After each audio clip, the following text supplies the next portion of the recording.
Before we get started, hello and welcome to the show's newest patron, Lorna. I'm so excited to have you here and thank you for signing up to the Patreon to pledge to the show. Every penny helps to keep this platform alive, and without the support of patrons, I wouldn't be here today. Thank you, Lorna, and I hope that you enjoy the exclusive content. If you would like to support the show or receive these mini-series in full-length episodes with early access and no ads, or to get access to exclusive monthly deep dives into various cults, the occasional memoirs, and discounts on merchandise, you can find me at patreon.com/thecultvault or click the link in the episode description. And now, onto the show. Hello listeners, and welcome to this week's mini-series. I'm your speaker Casey, host of the Cult Vault podcast, and for this instalment I'm going to be talking with Lisa about her experiences growing up in The Work, a group led by a man known as Brother Julius. In this series, Lisa discusses how a man convinced many that he was a prophet, God here on earth, and dubbed himself the SInful Messiah. Throughout Brother Julius's reign of terror, he would break up marriages, create a real estate empire worth millions, and force himself onto the females and young women of the movement that he had created. Brother Julius died in 1996, and in his wake, Paul and Joanne Sweetman took over leadership of The Work. Perhaps the most shocking turn of events was when a human leg bone was unearthed on a golf course, belonging to none other than missing leader Paul Sweetman. This mini-series will be in 4 parts, with part 1 bringing you information on Lisa's early life and integration into The Work at a young age. Part 2 will explore growing up in The Work and how things changed over time. In part 3, Lisa speaks about the various abuses, scandals and information that has been exposed in recent years regarding Brother Julius and The Work, finishing with part 4, where Lisa talks us through her escape and recovery from this extremely difficult experience. I truly connected with Lisa during our conversation, and I feel very honoured to have heard her story. It takes true courage to speak out, and for that, Lisa's voice is invaluable. Here to tell us about her life in The Work is Lisa.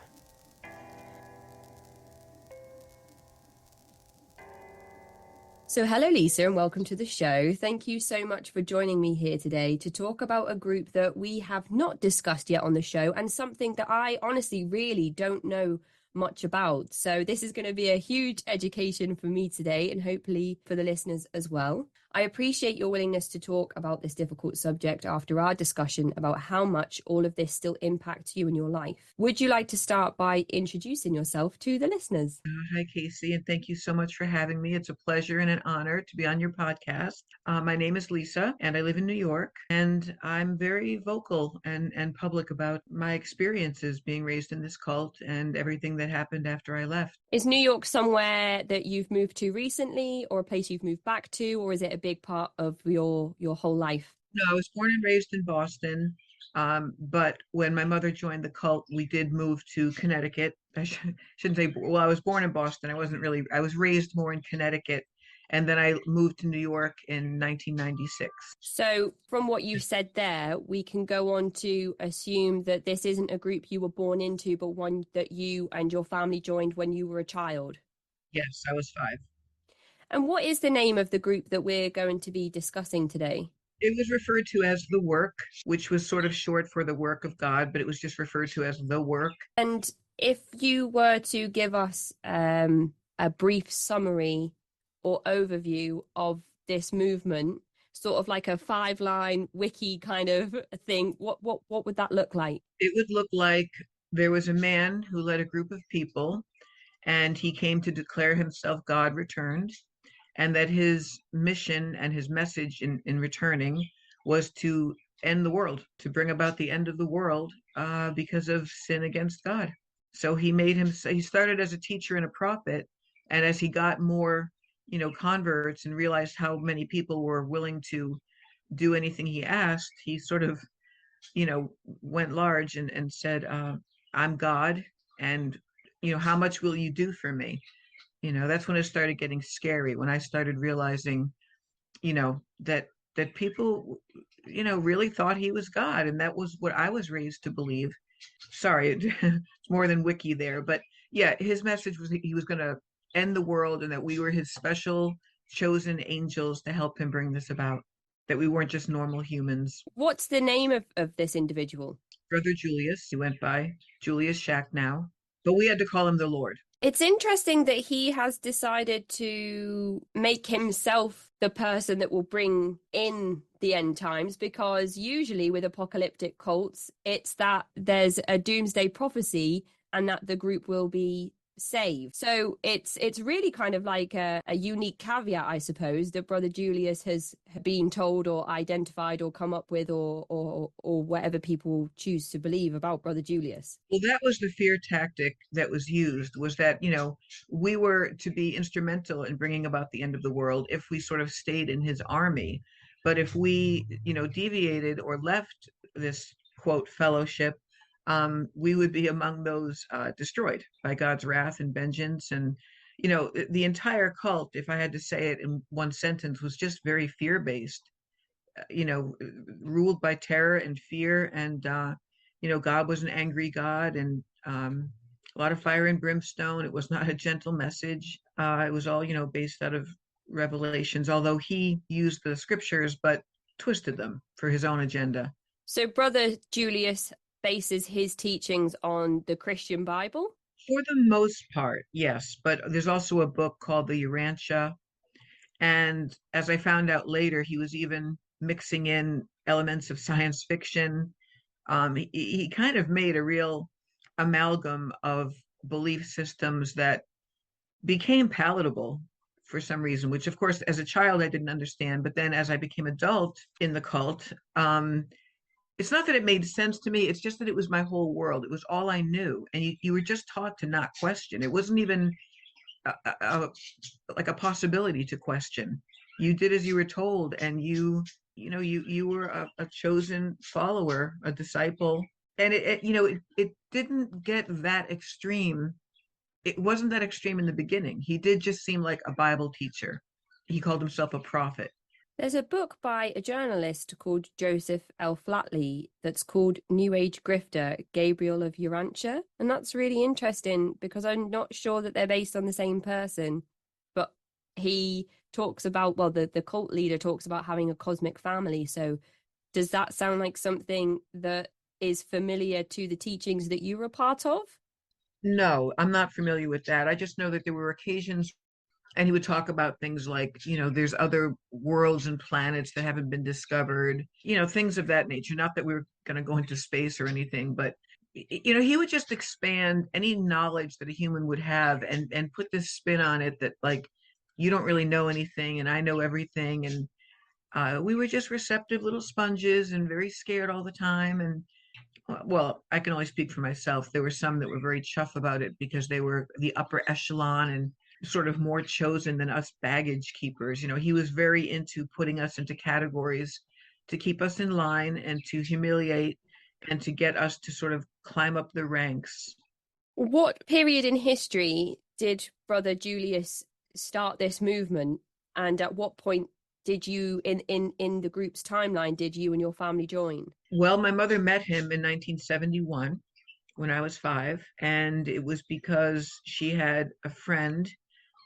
I mean, I don't know how much background you want on her or not, but she is always what I would refer to as a seeker, like a spiritual seeker, very sort of discontent and wanted more from her life than being a wife and mother. So she met Brother Julius, her and her friend went, and she said, "Oh, there's this prophet teaching out of the Bible on a hill, and he was wearing a robe, like a burlap robe, and he had a good amount of people around him, young people, what we would refer to as hippies back then, with the beards and just very hungry for this alternate truth, this alternate knowledge, because everybody was rebelling against the system and business and money in the world. And so, this man comes along and wants to give everyone a special job in this army of God. And so it was around 1971.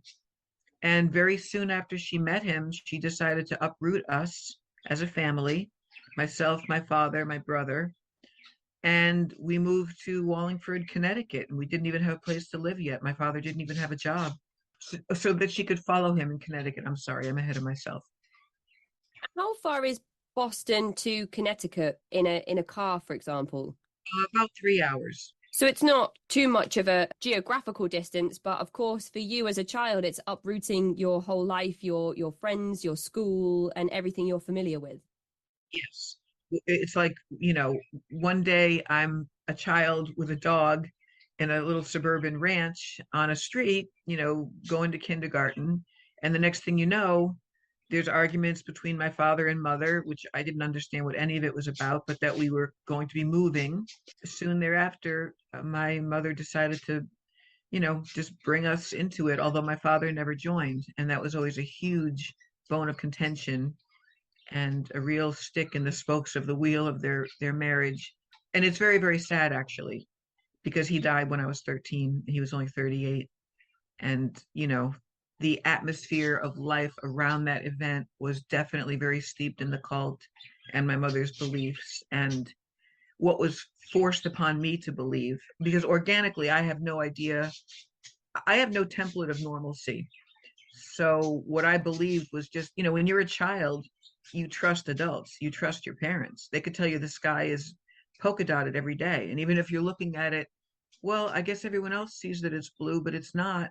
You know, my mother and father wouldn't lie to me, but I was always very cognizant of the fact that as I grew up, there were fights between them, and including like a separation and then a reuniting, because my father never bought into it, but he didn't want to leave her because he didn't want to lose us kids. And he might have thought it was just a phase she was going through. As far as you're aware, was there ever a discussion of the children staying with the father whilst the mother goes to kind of see what Brother Julius is all about? I don't think so. I don't think back then that was really an option. My father was a very gentle, sort of passive man, and I don't think he stood up to my mother very much. She decided this was going to happen and that she would take the children, and he didn't want to. He really never wanted to leave Boston, that area at all, because that's where all of our family are from, including my mother's family too. She left a large family to go do this, and it was very radical. It was, again, I was 5, so I was just along for the ride. But when I look back on it, I do realize how radical it was to just follow this man, because he was based out of actually Meriden, Connecticut. I'm not quite sure how he wound up in Massachusetts, but he was gathering followers. But he also had followers in Connecticut, and I think people came in from New Jersey and things like that. So your father really had two choices. It was either follow your mother and stay a part of, your life, or stay behind in Boston and lose the marriage and his children. Yes, I'm not sure if he would have fought for custody of us or anything. It's all sort of irrelevant right now, but I just don't think that was ever an issue that he wouldn't come with us. Maybe he thought he could talk her out of it. I don't really know. Just that it was always very, very tense, and that we all, even I missed, even at that young age, like I had cousins and a lot of aunts and uncles, and I knew on some level that I wouldn't see them very often, if at all, because my mother is a very strong-willed person. So maybe in the same way where your father was maybe hoping that he could, wait things out or convince your mother to return home, she's probably thinking in the same way that she can eventually encourage your father to join the group. So they're both both trying to fight their own battle. Absolutely. So how many siblings do you have at this point? I have a brother who is a little less than a year older than me. We're what they call Irish twins. We're like a year apart, and we don't have a relationship, actually. We were never really close anyway, but he is my only sibling. Right. So the four of you move from Boston over to Connecticut. You have absolutely no idea where you're going to live or how you're going to get money. We moved, I remember vividly moving into what's called a motor inn. It was called the Yale Motor Inn in Wallingford. I even remember it was on Route 5. And I remember the pool and I remember how run down it was and that we just stayed there. I don't really recall how long. Some details are a little bit muddy, but we stayed there until we could find a rental to live in and until my father found a job, which he did. He found a job as a typesetter for a newspaper in New Haven, Connecticut. And then we moved to a little house, a little apartment in Wallingford. And then the deluge, the barrage of meetings happened. And I tried to have a childhood. I mean, I did go to school and I wasn't brought into the Bible meetings for a while, but I do have, again, pretty vivid recollections of what that was like.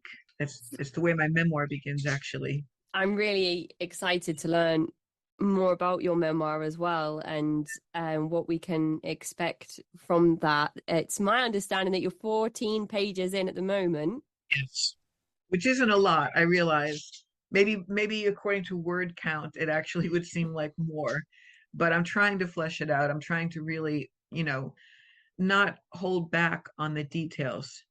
It's very important to be raw and to really make the reader not just know events, intellectually, but to try to get to the feelings of what I went through as a child and just how surreal it is to live in this sort of alternate reality.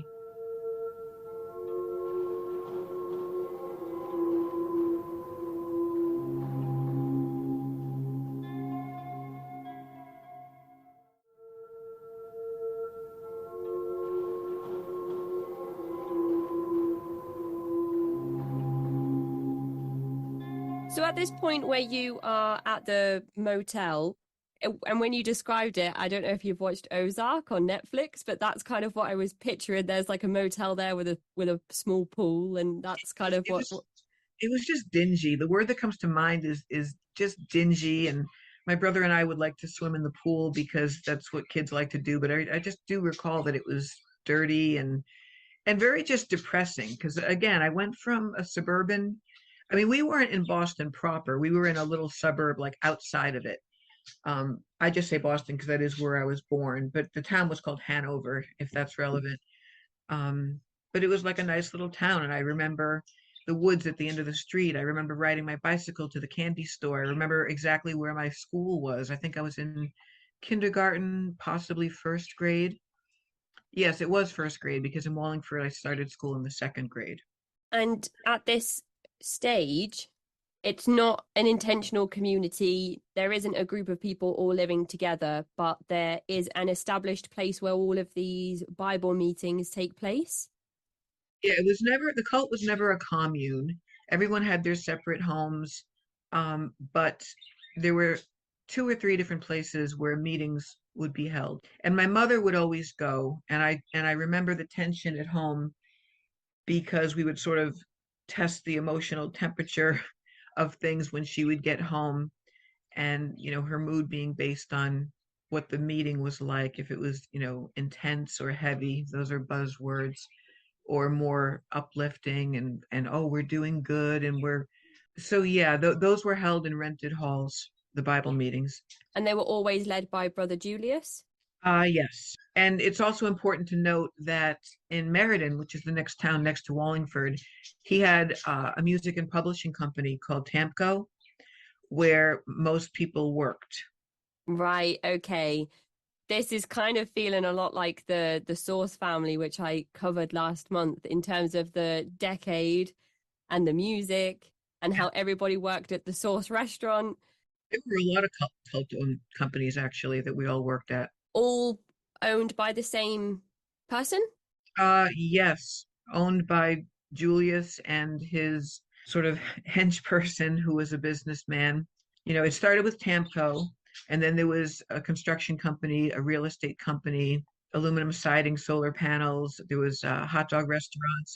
I worked in a lot of them. I wasn't allowed, we weren't allowed to have jobs, quote, in the world. It was us versus the world. The world was evil and bad, and we were good. And, like it says in the Bible, be separate, all that stuff. So if Julius is using the money that followers are bringing to him to purchase properties. He's then creating businesses that his followers will be employed at to create more of an insular environment, but also means that he isn't needing to outsource anything like carpentry or an electrician or a plumber because he's creating all of these businesses that take care of It, all of that. every business was completely internal. I mean, except for rare exception, people from the outside weren't coming in to work for the companies. I think the initial money, perhaps for the real estate agency and the construction company, came from investments from this businessman named Paul Sweetman. And to be honest, I don't know a lot of sort of the business or financial background. I just know that that was the cornerstone of how people got jobs and how eventually it became a multi-million dollar corporation because people were selling real estate. Everything was huge in the 80s, building boom, and everyone just, slaved away, either a real estate agent, a construction laborer, or I worked usually as like a receptionist or a cold caller, but I remember a lot of years working in a hot dog restaurant. I suppose in that same way, then, if people are getting jobs in one of the companies that's been established by Brother Julius, people also wouldn't need to go outside of the community for things like buying a new house and needing somebody that works in real estate. You would just find somebody within the group that could offer you that service. For the most part. So when your mum is attending these Bible meetings, how often when you're kind of first in Connecticut, how often are these meetings taking place, and is your father able to get a job, and what does that whole part of your life look like? My father worked third shift at a newspaper as a typesetter, and my mother was a housewife who, she would go to a lot of Bible meetings, but she was also working at Tamco, which is the name of the Anointed Music and Publishing Company, and she worked as a proofreader. And I think she was an artist. I think she did some illustrations, and we're talking about gigantic books. It was like a set of like big encyclopedia books called Walk with Me, Walk with Jesus. It was a retelling of the Bible through the eyes of Julius. And there was also music. There was a band, the Anointed Band. A couple of my uncles played instruments in it. And actually, they were quite good. The name of the album is God is Alive. And I think for a while it was actually commercially successful. Did Julius use his music business to generate his propaganda? I think it became very attractive to young people, seekers of knowledge and wisdom, and people rebelling against their families or conventional religion. And, what's more attractive than, oh, well, we're just working, publishing books, and we're learning truth about Jesus and God. And because, again, at this time, he's not calling himself Christ returned. He's a messenger, he's a prophet, he's enlightened. He has a calling, and he's trying to tell us that we have callings. Um, but yeah, people were interested in the music and just the fellowship of it, the idea that, we were all the same and the world was bad, and suddenly everything made sense in this group, which of course in hindsight it was insane, but things make sense when you're in a cult. You don't know you're in one till you're out. That's the irony. So your father manages to get a job at the local newspaper. Is he the person that is in the home in the mornings before you go to school and once you return home from school? He worked third shift and he slept during the day. And, me and my brother were under pretty strict orders to not wake him up. Don't poke the bear. So I do remember a lot of time just alone. I mean, I was going to school and my mom was doing the required things. I mean, it was like normal on the surface, cooking and cleaning, and she would have a lot of friends from the cult over, sort of de facto aunts and uncles for me. These were all just people that were in my life as a regular thing, but there was no outside life, which as a child I came to realize later was abnormal, to not have a life outside of this group. And well, why is having friends over bad? And why, you know, children should not see other children as being evil or threatening. It shouldn't even be in our mindset to think about good and evil, really.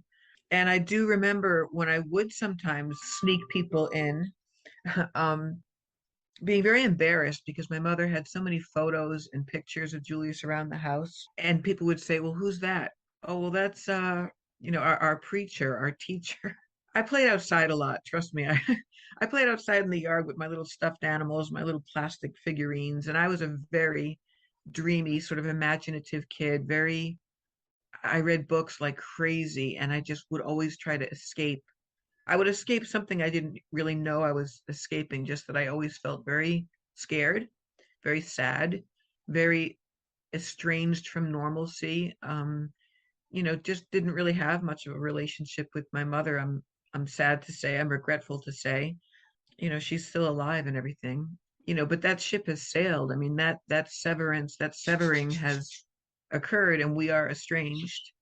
We speak maybe once a year, once every 6 months, as like a very mild catch up, but it's not like a mother-daughter conversation, because things have turned back around into conversations about this group, which she still believes she met the Christ, and she still believes her mindset's the same. And I refuse to broach that topic anymore, except in this way. I'm not going to capitulate to these crazy beliefs because I was abused, and I saw abuse, and it has a ripple effect, and it stays.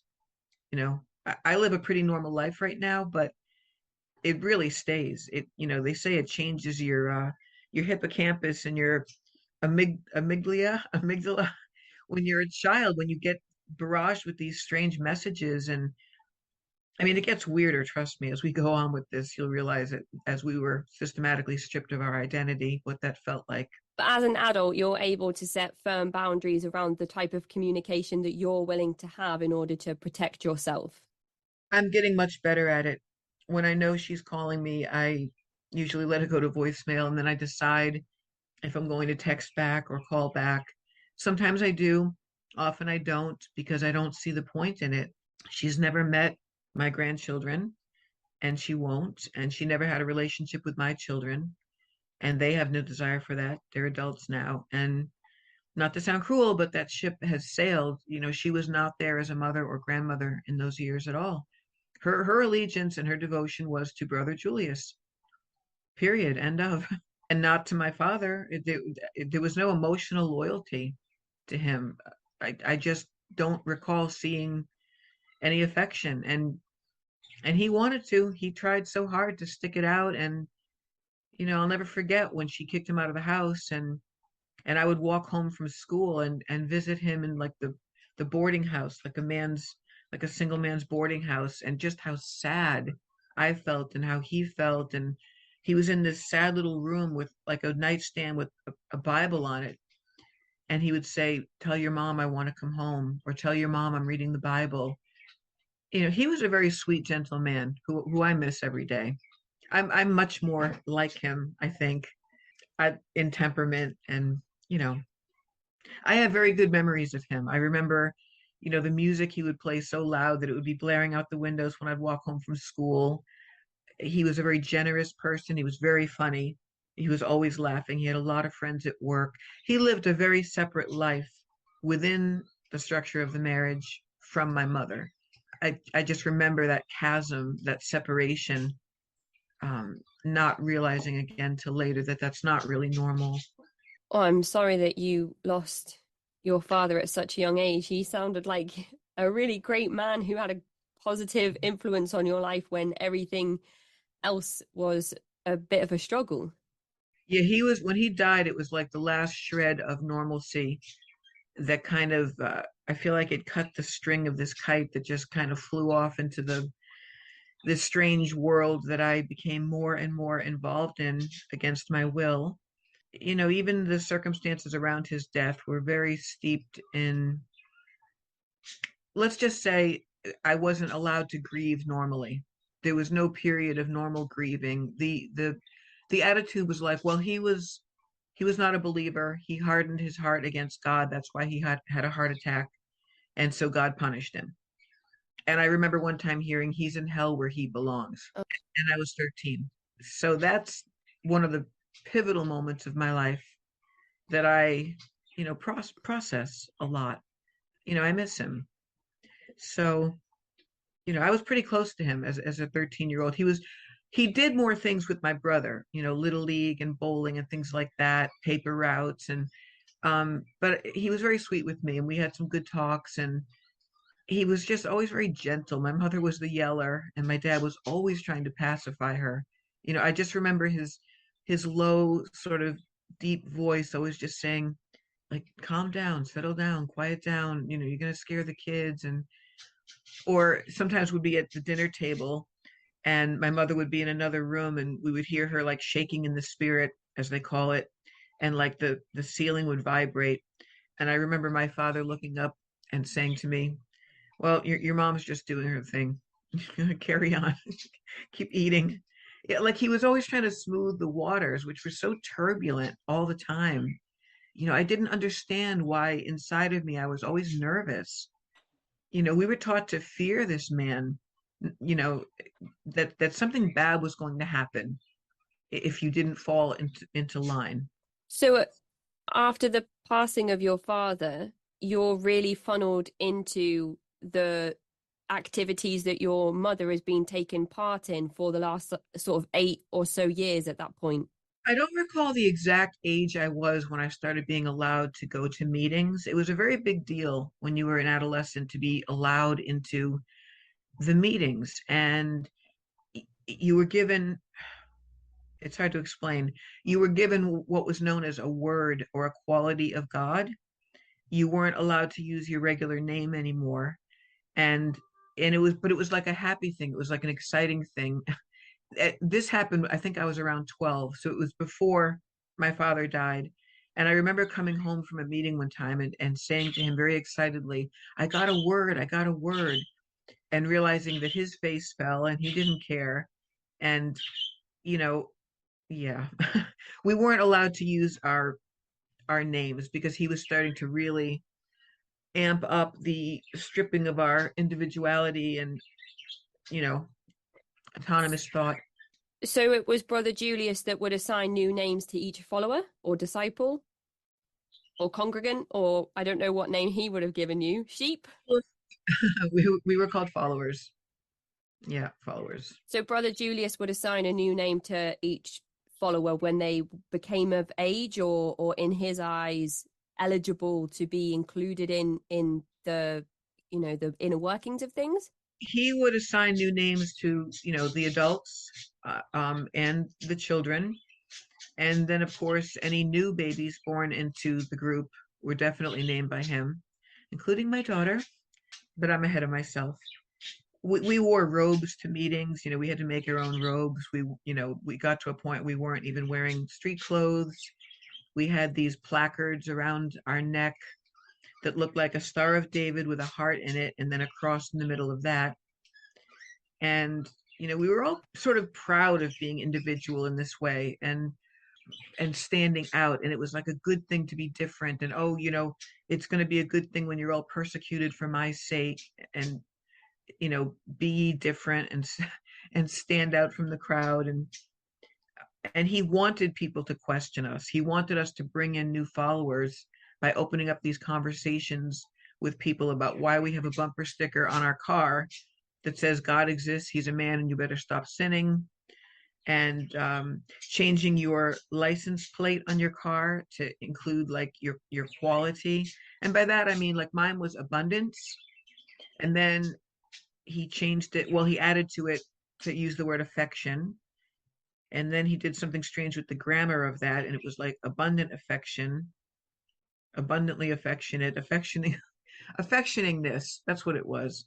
And he had a good time with the words. Everybody had to get used to suddenly not calling someone, Bill or Tom or Rob. It was like, oh wait, your name is diligence. Your name is vigilance. Your name is Thanksgiving. Anything sort of positive. And sometimes he would even take it to where then there'd be like a Hebrew derivation of it. Everything he did, he had a way of backing, believe it or not, by some kind of scripture or some kind of philosophy, theology of Judaism mixed with Christianity. It was a strange amalgam.